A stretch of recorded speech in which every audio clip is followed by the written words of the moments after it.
Most awaited tip which is अगर तुम्हें अपना आंसर नहीं आता है तो तुम क्या करोगे। सबसे इंपॉर्टेंट जो हमें भी शौक लगा था हमारे टाइम में, we were not informed about it. Hi cutie, welcome to another video. I am Avika and I score 98.4% in my class in CBSE board exams. जिसका मतलब ये है that you guys can trust me. ठीक है, तो मेरी tips काम करेंगी तो blindly you can follow them. So आज की video is also gonna be unedited but watch it till the end for the best tip, क्योंकि एंड में I am gonna reveal all the secrets to scoring 100 in SST even if you do not know the answer. Still तुम्हारे 100 marks कैसे आ सकते हैं, क्योंकि मेरे exam में भी also I have tried it hundreds of times and I have scored 100 out of 100 marks. Okay, so in my class in CBSE board exams I score 99 marks. I lost 1 mark in a question which is not in your syllabus, लेकिन वो तुम्हारे exam में आ सकता है। That is कि कौन सी states में कौन सी लैंग्वेजेस बोली जाती हैं, लाइक राजस्थान में कौन सी लैंग्वेज बोलते हैं, तमिलनाडु में कौन सी लैंग्वेज बोलते हैं। तो ये तुम्हें याद करना पड़ेगा एज अ जनरल नॉलेज, जो तुम्हारे एग्जाम में CBSE तुमसे पूछ सकती है without mentioning it in your syllabus. ठीक है, so without any further do let's begin this video. देखो, let's start from the beginning. सबसे पहले MCQs में तुम्हें अपने आंसर को पूरा लिखना है। जो 15 मिनट का रीडिंग टाइम मिला है उसमें सारे MCQs सॉल्व कर दो। पूरा आंसर लिखने का मतलब है आंसर्स 3 D ऑप्शन और जो भी ऑप्शन है उसको स्टेटमेंट लिखना है, क्योंकि बहुत टाइम ये होता है कि एग्जामिनर के पास जो आंसर शीट होती है, जो आंसर की होती है बेसिकली, उसमें वो जो अल्फ़ाबेट है वो कुछ और हो सकता है एंड जो तुमने पॉइंट लिखा है वो कुछ और हो सकता है, इवन तो तुम्हारा आंसर सही है। तो पूरा सेंटेंस लिख के आना। Also one very important tip, अगर तुम्हें कोई भी MCQ नहीं आता है तो तुम्हें बस वहाँ पे C लिख देना है। ओके, अगर तुम ऐसे बच्चे हो जिसको पास होने की लाली पड़ रहे हैं तो तुम बस C लिख के आ जाओ वहाँ पे। बहुत चांसेस होते हैं कि एग्जामिनर को तुम पे दया आ जाए, तो C ऑप्शन को A भी बना सकते हैं, B भी बना सकते हैं, C को C भी रहने दे सकते हैं एंड उसे D भी बना सकते हैं। सो हो सकता है कि अगर तुम 1-2 नंबर से पास नहीं हो पा रहे हो तो एग्जामिनर तुम्हें पास कर दे तुम पे दया खा के, इसलिए C लिख के आ जाना ओनली। उसके आगे पीछे कुछ मत लिखना अगर तुम्हें आंसर नहीं आता है, लेकिन ओवर स्मार्ट बन के 20 के 20 में C मत लिख देना please. Okay okay, coming on to the question answer. देखो, 2 मार्क्स के क्वेश्चन में जो भी होता है, तुम्हें आंसर आता हो या ना आता हो, तुम 3 से 4 पॉइंट लिख के आओगे, या फिर मैक्स टू मैक्स 5 पॉइंट, 5 भी रहने देना, 4 पॉइंट लिख के आ जाना। क्योंकि बहुत बार होता है कि तुम्हारा 1 पॉइंट गलत हो जाए तो तुम्हारे पास एज एन एडिशन एक सब्स्टिट्यूट पॉइंट रहता है उसके लिए। अगर तुम आंसर में कंफ्यूज हो तो उस कीवर्ड जो क्वेश्चन में गिवन है उसके अराउंड लिख दो। Always begin your answer with introductory line. मान लो मैंने पूछा है कि 19th सेंचुरी में इंडिया में क्या क्या हो रहा था, तो ये just have write the 19th century India had the following conditions या सिचुएशंस या एनवायरमेंट जो भी, और फॉलोइंग के बाद में तुम्हें वो 3-4 लाइन्स लिखनी है एंड एक एंडिंग लाइन भी लिखनी है, therefore these were the features. ठीक है, ऐसे अपना आंसर बनाते हैं SST में। Second cheese, about 3 marks question, उसमें तो मैक्स टू मैक्स 6 पॉइंट्स लिख सकते हो एंड 5 मार्क्स क्वेश्चन में मैक्स टू मैक्स 10 पॉइंट लिख सकते हो। ज़्यादा लिखने के मार्क्स तुम्हारे नहीं कटते हैं CBSE के ऑफिशियल मार्किंग स्कीम के अकॉर्डिंग। मे भी स्कूल में तुम्हारे टीचर्स कट कर रहे हैं तो उसके लिए तुम थोड़े कम लिख देना, लेकिन CBSE में भर भर के लिखो। ठीक है, and save your marks. Okay, next thing which is underlining keywords. जो भी ईयर लिख रहे हो, किसी ऑथर का नाम लिख रहे हो, मान लो प्रिंट कल्चर वाले चैप्टर में तुम किसी भी ऑथर का या बुक का नाम लिख रहे हो, then write it and underline it. अगर तो वो क्वेश्चन से रिलेटेड है हल्का सा भी, देन जस्ट मेंशन इट, क्योंकि अगर तुम बहुत ही एक्सट्रीम डिटेल्स में लिखते हो तो एग्जामिनर इंप्रेस हो जाता है बेसिकली, एंड तुम्हें मार्क्स मिलने के ज़्यादा चांसेस बढ़ जाते हैं। और अगर तुम्हारी राइटिंग बहुत गंदी है तो उसे सुधार लो टाइम से, अभी भी टाइम बचा है तुम्हारे पास। ऑल्सो केस बेस्ड क्वेश्चन में देखो, केस बेस्ड में जो पैराग्राफ गिवन है ना उसको हल्का सा एज अ कॉन्टेक्स्ट यूज़ करो, लेकिन कभी भी ऐसा नहीं होता कि पैराग्राफ से तुम्हें अपने आंसर्स मिल जाएंगे, वो बस एक फॉर्मेलिटी के लिए दिया होता है मोस्ट ऑफ द टाइम्स। तो केस बेस्ड में अगर 2 मार्क्स का क्वेश्चन है, 1 मार्क्स का क्वेश्चन है, उसमें 2 से 3 पॉइंट्स लिख के आओ, और 2 मार्क्स का 3 से 4 पॉइंट लिख के आओ, एक्स्ट्रा लिख के आओ। कंप्लीटली पैराग्राफ पर डिपेंड मत करो, ठीक है, क्योंकि तुम्हारे मार्क्स तुम्हारे हाथ में, पैराग्राफ नहीं दिलाएगा तुम्हें marks. Always right your answers in point form. कभी भी पैराग्राफ मत लिखना, इवन दो तुम अब तक लिखते आ रहे हो। अपना फॉर्मेट चेंज करो।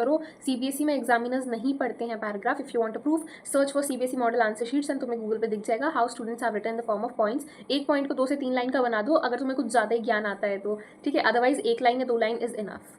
Also moving on to the next thing which is map. Map बहुत इंपॉर्टेंट है। मैप में तुम प्रेजेंटेशन में इतनी गलतियाँ करते हो, so hear me out completely. जो बता रही हूँ ध्यान से सुनना। सबसे पहले मैप में अगर मान लो 2 क्वेश्चन हिस्ट्री से आते हैं तो तुम्हारे पास अगर चॉइस है, I don't remember the exact format, लेकिन अगर तुम्हारे पास चॉइस है तो 3 में से 2 करने, तुम तीनों कर दो। 2 के बारे में श्योर हो, 3rd के बारे में थोड़ा सा कम श्योर हो तो भी कर दो। तुम्हारे जो 2 सही हैं वही कंसीडर करे जाएंगे CBSE के अकॉर्डिंग, तो तुम वो एक्स्ट्रा में कर दो एज समथिंग कि अगर मान लो तुम्हारे फर्स्ट और सेकंड के बारे में तुम श्योर थे, इवन तो एक गलत हो गया बट लकीली तुम्हारा 3rd सही हो गया, तुम्हें उसके मार्क्स मिल जाएंगे। ऐसे मैप वर्क करते हैं। एंड अगर तुम मैप वर्क कर रहे हो तो जो भी सिंबल बना रहे हो उसे पेंसिल से बनाओ एंड उसके ऊपर ब्लू बॉल पेन से मार्क करके आओगे आंसर 1, आंसर 2, आंसर 3 जो भी है। एंड ये थोड़ा सा अननेसेसरी है लेकिन बहुत नेसेसरी भी है एट द सेम टाइम, क्योंकि बहुत बार होता है कि तुम्हारा अगर मान लो मैप फट जाए कहीं और तुम्हारा मैप लापता हो जाए तो तुम अपनी आंसर शीट में लिख के आओगे चुपचाप कि ये वाला क्वेश्चन, मान लो क्वेश्चन 38 क्वेश्चन 38 मैप, उसमें तुम लिख के आओगे आंसर 1 का ये आंसर है, आंसर 2 का ये आंसर है, आंसर 3 का ये आंसर है, ये इस स्टेट में है, बस इतना लिख के आओगे, या फिर स्टेट भी नहीं, यू जस्ट मेंशन इट कि ठीक है।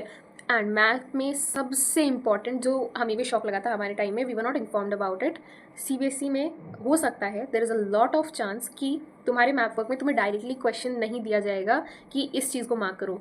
कमिंग पहले के ईयर्स में तुम्हें ऐसे दिया जाता था, लास्ट ईयर के 2025 तो नहीं, उससे पहले अगर तुम देखोगे तो तुम्हें दिखेगा कि बस डायरेक्टली गिवन है कि ये कोल माइन है, इसे मैप पे मार्क कर दो। अब तुम्हें गिवन होगा कि लार्जेस्ट कोल माइन, सबसे साउथ ईस्टर्न पोर्ट कौन सा है, सबसे साउथ वेस्टर्न पोर्ट कौन सा है, राजीव गांधी के द्वारा उद्घाटित किया हुआ स्टेडियम कौन सा है, इस टाइप के क्वेश्चन पूछे जाएंगे। मैप में डायरेक्टली नहीं गिवन होगा, तो तुम्हें इसके लिए जो तुम्हारे चैप्टर 6 और 7 आई थिंक हाईवेज रिलेटेड है, जिसमें से सिर्फ मैप आ रहा है, वो चैप्टर अच्छे से एक बार एनसीईआरटी रीडिंग कर लेना और वो इंपॉर्टेंट पॉइंट्स मार्क कर लेना, क्योंकि वो तुम्हारे बोर्ड्स में डेफिनेटली आएंगे। Largest rice producing state, largest wheat producing state, ये क्वेश्चन आए थे मेरे एग्जाम में और तुम्हारे भी आएंगे। ये तुम्हें मे भी अपने सिलेबस में ज़्यादा डिटेल में नहीं दिखेगा, बट तुम्हारे आएंगे। तो सीबीएसई का ऑफिशियल जो सिलेबस है वो एक बार गो थ्रू कर लेना और एक बार देख लेना अच्छे से जो जो पूछा जा रहा है, एंड एक बार अच्छे से नॉलेज ले लेना, ताकि ऐसा ना हो कि वहाँ जाके तुम एकदम ब्लाइंड हो जाओ। ठीक है, तो ये ट्रिक क्वेश्चन के लिए एनसीईआरटी रीडिंग बहुत इंपॉर्टेंट है। Most awaited tip which is, अगर तुम्हें अपना आंसर नहीं आता है तो तुम क्या करोगे।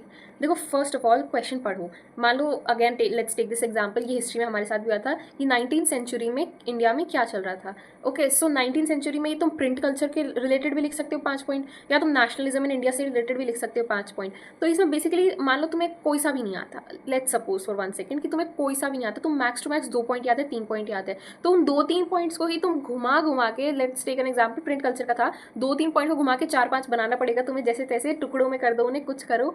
एंड थोड़ी सी अननेसेसरी नॉलेज जो कि बहुत ही फाइन डिटेल्स है चैप्टर की, मान लो ये एक बुक है जो इस ऑथर ने लिखी थी, या फिर ये ओल्डेस्ट बुक है जो इस ऑथर ने लिखी थी, एकदम ही अपोजिट मत लिख देना, थोड़ा सा रिलेटेड हो उस कंसेप्ट के, तो उस नॉलेज को वहाँ पे लिख के आना बहुत काम आती है। ठीक है, अगर मान लो तुम्हारे मार्क्स कट रहे तो एग्जामिनर तुम्हें उसकी चीज़ के नंबर दे देगा कि तुम्हें इतनी एक्सट्रीम डिटेल्स याद है, if the examiner is lenient. वैसे तो लीनियंट चेकिंग होती है, लेकिन बहुत बार होता है कि एग्जामिनर का मूड खराब हो, तो फिर तो भगवान भरोसे हो जाता है सब कुछ।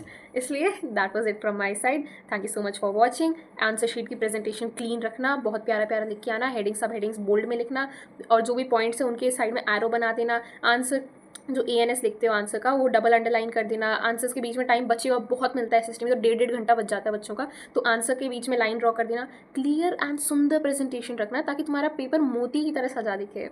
Thank you so much for watching, that was it. Share it with your friends ताकि हम और अपनी फैमिली को ग्रो कर सके। Bye bye.